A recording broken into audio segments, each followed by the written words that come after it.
o'sha 1000 so'mdan olinyapti.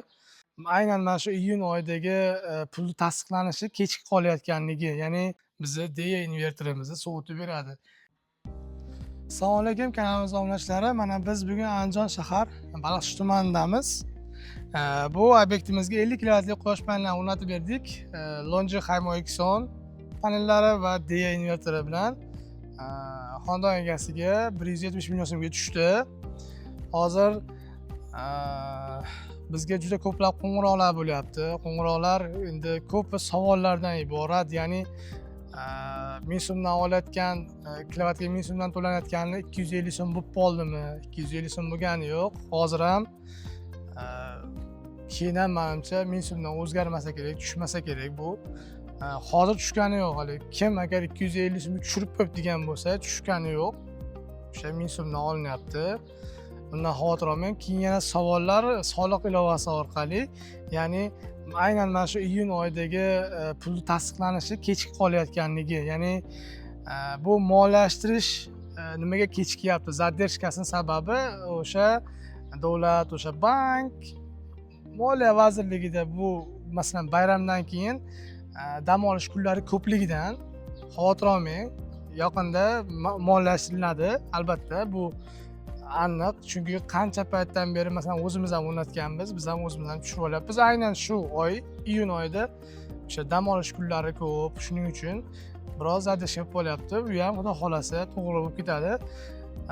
Endi bu yerda hop, bu obyektimizni masalan 50 kilovatni sotib olishda masalan optimal tomoni mana bu tomimiz. Hop. Keyin to'g'ridagi tomdan foydalandik. Mana bu tomonni ham ko'rsating. Bu tomda ham 2 qavat, 2 etajli qilib to'g'irlab berganmiz. Hop.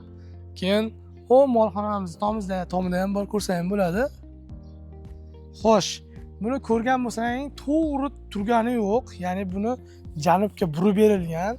Janubga burib berishimiz sababi, janubga burib bersa, o'sha quyosh kun davomida ko'proq tushadi. Ko'proq tushib, effekt yaxshi bo'ladi. Shuning uchun janubga qaratilinishi kerak. Bu gradus olingan. Mana shu tomdan ko'rsa ham bo'ladi. Masalan, mana nimasini ko'rsatingda, oyoqlarini ko'rsatingda, podnoshkasini. Ko'rasizlarmi? Qiyshiq turibdi. Shu qiyshiqligi bu biz janubga burib berganimizdan. Buni graduslari 35, hozirgi optimal 35. O'ttasini olib qo'yib berganmiz. Qishun yozini yaxshi ishlaydi. Hop, bu graduslarimizni agar 35 dan teparoq 40-45 qilib olsak, qishga bo'lib qoladi, tushirib olsa yozga bo'lib qoladi. 35imiz o'ttasi. Hop, endi shu tarzda o'rnadi, shu tarzda o'rnagan. Endi buni xudo xolasa hozir pastga tushib, sizlarga invertorda qanday tarzda o'rnaganini ko'rsatamiz. Mana invertorimiz oldiga ham tushib oldik, shu tarzda o'rnadi. Ko'rsa ham bo'ladi. Masalan, mana bu yerda uskunamizni o'rnatdik. Bu o'lutka kuller, ya'ni shilda qurt kulleri bo'lib, sun'iy tarzda bizni DEA invertorimizni sovutib beradi. DEA invertor, umuman invertorlar masalan transformatsiya, tokni transformatsiya qilish jarayonida qiziydi. Chunki bunga tok kirib, bundan transformatsiya bo'ladi. O'shaning uchun bu yerda qizish hosil bo'ladi. Undan xavotir olmaslik kerak. Masalan, DEA invertorimizni hali ko'rsatib qo'yamiz, bitta rasm tashlab qo'yamiz. Ya'ni рабочий gradusi bor. 60 gradus, 65 gradus qizib ishlaydi. Bu esa sun'iy tarzda uni sovutib beradi. Masalan, mana bu yerda termostati bor. Yaqinroq. Mana termostat ko'rinadi. Hop. Termostati bu. Buni ya'ni hop, gradus o'rnatib qo'yasizlar. Masalan, 45-50 gradusdan so'ng bu ishga tushsin deysizlar va bu invertorimiz gradusi masalan 45 gradusdan isiyotgan paytda bu ishga tushadi. Shu past tomondan avdub berib, sovutib, sun'iy sovutib beradi. Lekin buni masalan ovozi bor, birozgina shu ishlayotgan paytda ovoz chiqadi.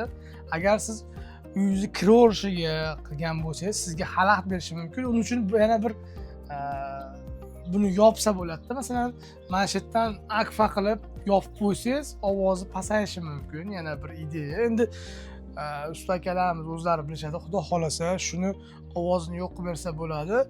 Endi keyinchalik borib buni haligi ovozi detsibeli deyiladi, pastlari ham chiqib qolsa kerak. Xudo xolasa shu tarzda o'rnatib bergan. Bular o'sha 170 million so'mdan tashqari. Bularni alohida hisoblaymiz. 170 million so'mning ichida emas.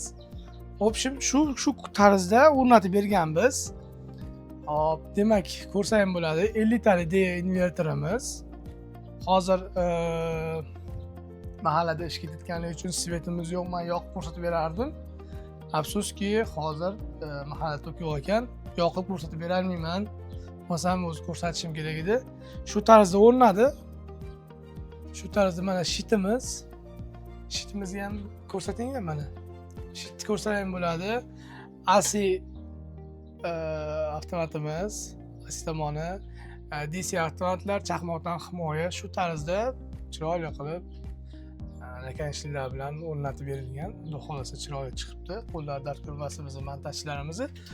Xo'p, demak, agar kimda-kim uyiga quyosh panel o'rnatmoqchi bo'lgan bo'lsa, bizga murojaat qilishlari mumkin. Yana ko'ryapman YouTube'da. Ko'pchilik bizni ko'ryapti.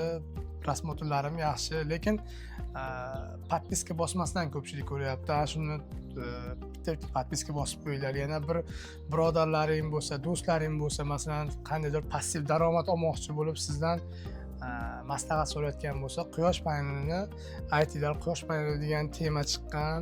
Undan passiv daromad olsa bo'ladi. Hech qanaqangi 250 so'mdan sotib olayotgani yo'q kilovatni. 1000 so'mdan sotib olyapti. U bo'lmagan gap. Xudo xolasa savollar qandaydir o'rnatish kerak bo'lsa, pastda raqamlarimiz bor. Kanalimizga obuna bo'lib qo'ying. Bitta like bosib qo'yinglar, albatta. Rahmat hammaga.